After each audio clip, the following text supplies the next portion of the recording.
কিন্তু আসল কথা, যা দিনকাল পড়েছে, বংশ দেখে বয়স থেকে মেয়ে আনলেও কোনো গ্যারেন্টি নেই যে তোমার ছেলের হাত ধরে আলাদা হয়ে যাবে না। কিন্তু এই মেয়ে যাবে কোথায়? বাড়িঘর আছে, বাপ মা আছে? নেই। আর আমাদের এই শুয়ারের বাচ্চা, ওর যা স্ট্যান্ডার্ড, নিজের পয়সায় ফ্ল্যাট কেনা সম্ভব নয়, শ্বশুরের কাছে হাত পাততে হতো। শ্বশুরেরই তো পয়সা দেবে কে?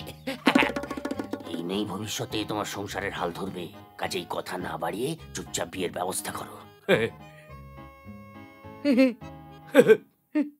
কি ব্যাপার, আপনাকে সেদিন ডাকা সত্ত্বেও আপনি প্যাক করে পালিয়ে গেলেন? তার উপরে আবার উইদাউট এনি নোটিশ 3 দিনের জন্য প্যাক করে উধাও হয়ে গেলেন।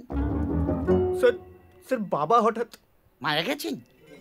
এই যা, সো স্যাড। না স্যার, যেতেন, খুব ক্রিটিক্যাল কন্ডিশনে হসপিটালে ভর্তি করতে হলো।